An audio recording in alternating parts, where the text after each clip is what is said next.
Today, I'm taking on the restoration of a bronze coin known as a dual portrait issue. Both sides of this coin feature co-rulers, a fascinating glimpse into ancient power sharing. At this stage, its true identity remains a mystery, but I'm hopeful that the cleaning process will allow for a positive identification.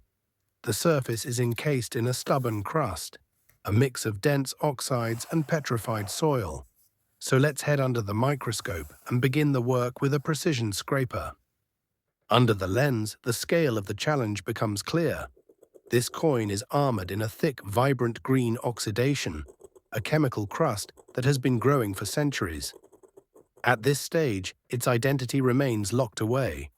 No names, no dates, just the vague outlines of two figures staring back from the void. My carbide scraper must act as a surgeon's scalpel here. The metal beneath is dangerously porous, riddled with tiny craters where time has literally eaten into the bronze. Each stroke of the blade reveals a battlefield of textures. I'm picking through these spongy mineral deposits, trying to feel for the original surface. It's a nerve-wracking process. The green malachite layers are often harder than the fragile metal they protect. One heavy-handed move could erase a lip, an eye, or a crucial letter forever. I am searching for a clue, a single character or a distinct crown that will finally tell me whose empire I am holding in my tweezers.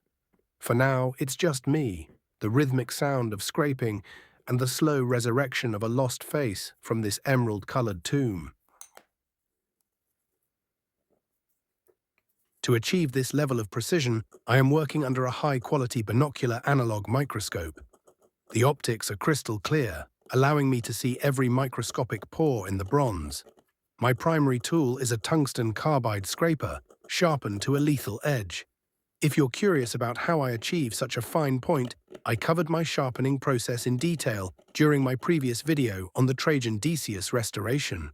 To assist the blade against these stubborn calcified deposits, I use a specialized technique. I'm applying a highly diluted phosphoric acid using a fine applicator. It's a delicate balance. The acid acts as a softening agent for the hard oxides and dirt, but it's weak enough to leave the original noble patina beneath completely untouched. This chemical assistance makes the mechanical cleaning much smoother, turning a rock-hard crust into something my scraper can finally manage. Don't let the small size of this bronze deceive you. In the world of restoration, smaller rarely means faster or easier. In fact, it's quite the opposite. Working on a miniature scale significantly increases the difficulty. Every detail is condensed, and the margin for error is microscopic. Bringing out the fine lines of a portrait on such a tiny surface requires a level of focus that is physically exhausting. As the cleaning progresses, the history of this specific coin begins to emerge. It's clear this wasn't a hoarded treasure, but a circulating currency. The softened edges and worn-down details tell us it changed hands countless times in the busy marketplaces of the ancient world. This circulation wear adds another layer of complexity. I have to distinguish between what is a stubborn mineral deposit and what is simply metal that was rubbed away by the fingers of merchants and soldiers 2,000 years ago. In my arsenal, I have scrapers of all sizes, ranging from a needle-fine 0.2 millimeters to a robust 2 millimeter blade. However, for this specific task, I've made a strategic choice to use my largest tool.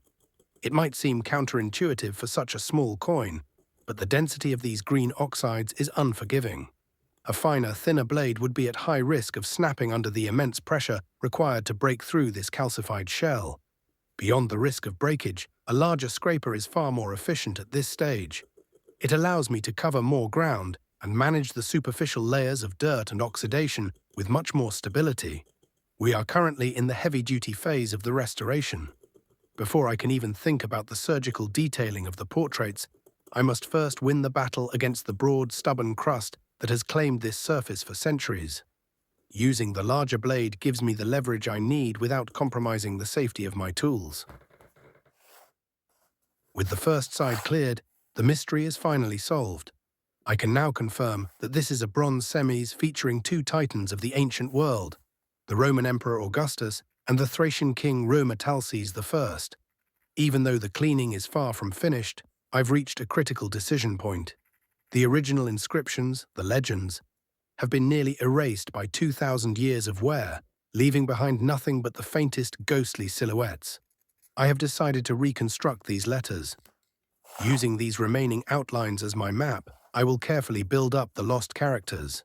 My goal is to restore the names and titles that give this coin its historical voice, ensuring they are once again legible to the naked eye.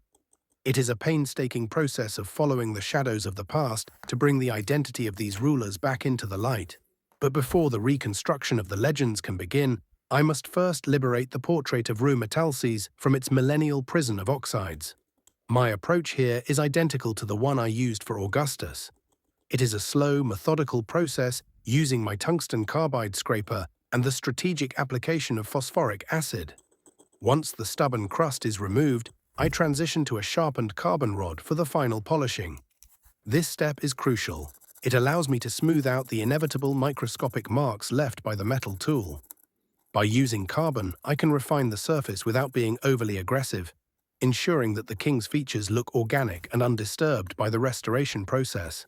The contrast between the two sides is striking. Unfortunately, the portrait of Rue Metalces has suffered far more than that of Augustus. This asymmetrical preservation is a direct result of how the coin rested in the soil. While the upward face was relatively shielded, the side facing down became a trap for moisture. For 2,000 years, rainwater filtered through the earth and pooled against the bottom surface, creating a permanent corrosive microenvironment. This constant exposure to dampness and mineral salts has caused deep pitting and significant loss of detail. This is how the semis looks now, following the primary cleaning phase.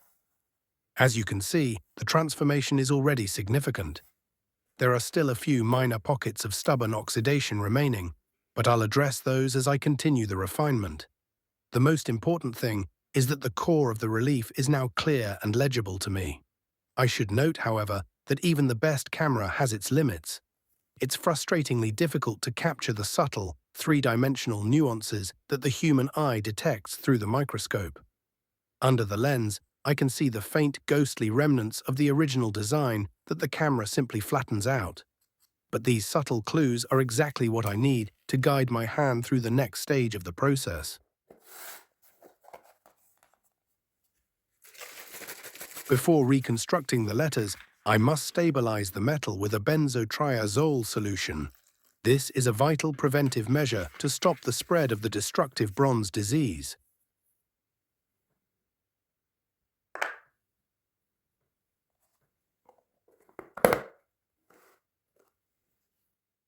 Once the preventative treatment is complete, I carefully extract the coin from the BTA bath using tweezers. It is essential to wipe the surface completely dry now. Removing every trace of moisture ensures a stable and safe foundation for the final, most delicate stages of the restoration. We need a perfectly dry environment before we can begin the surgical task of reconstructing the lost details. Once the benzotriazole has dried, I must remove any white residues using a lint-free applicator dampened with medical-grade alcohol. As the alcohol evaporates from the surface, the true condition of the bronze is revealed. This is a critical moment. With the surface perfectly clean, the faint silhouettes and outlines of the lost letters become far more visible through the lens. These ghostly remnants are my guide. Now that the distractions are gone, I can map out exactly where the original legends once stood before I begin the painstaking process of bringing them back to life.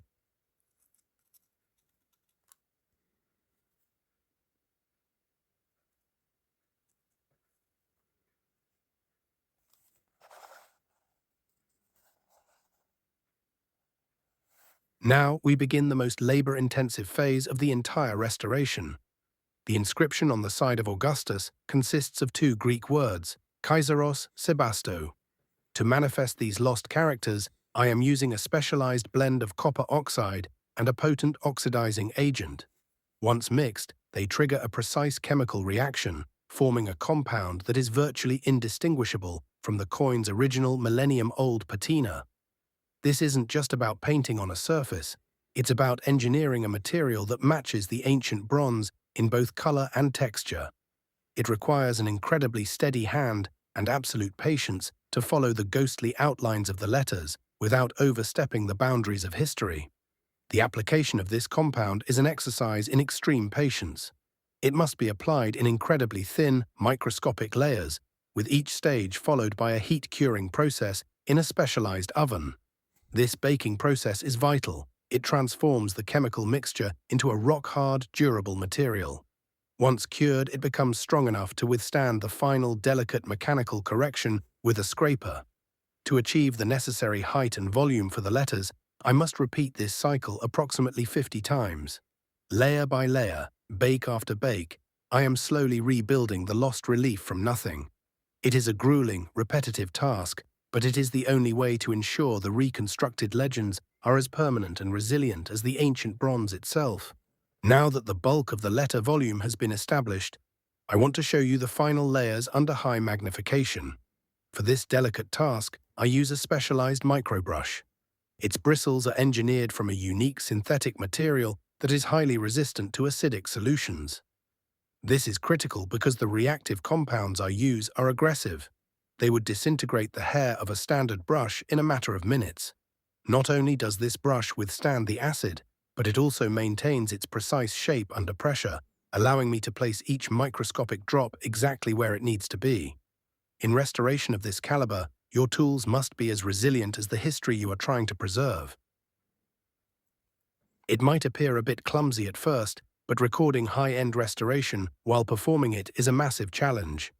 To show you this process clearly, I'm taking a calculated risk, focusing every ounce of my concentration on these final layers.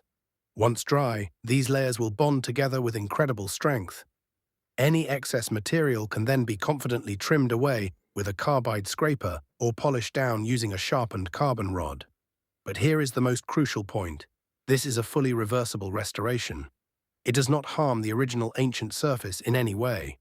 Any professional conservator would be able to remove my work and return the coin to its exact pre-restoration state. This adherence to ethical standards is what separates professional conservation from permanent alteration. One final vital point. Every stage of this reconstruction is guided by exact historical parallels. I'm not inventing a single line. I am working strictly within the boundaries of the original minting. By referencing identical high-grade specimens of this exact coin, I ensure that every letter I restore matches the ancient master die perfectly. Because this process is so incredibly labor-intensive and slow, I've focused this video on the restoration of just one side. If you'd like to see a more in-depth, step-by-step breakdown of the entire coin, please let me know in the comments below. I'll do my best to make my future videos even more detailed based on your feedback.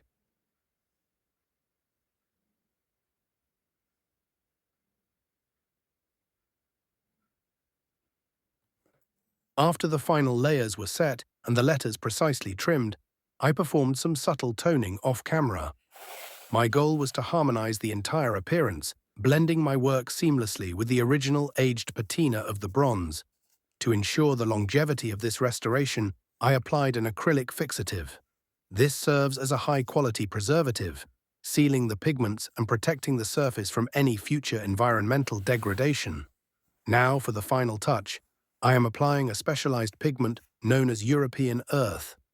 This adds that last layer of authenticity, providing the coin with the natural textured tone of a historical artifact that has truly stood the test of time. The transformation is complete, from a nameless green crust to a crisp, historical monument of Augustus and Rhœmetalces. After 2 weeks of painstaking microscopic labor, the final result of this restoration is finally here. It has been an intense journey from a shapeless green crust to a crisp piece of history. Make sure to stay tuned until the very end of the video, where I'll show you the side-by-side comparison photos of the before and after. The contrast is truly remarkable. With that, I'll say goodbye for now. Thank you for joining me on this project, and as always, stay tuned for more. See you in the next one.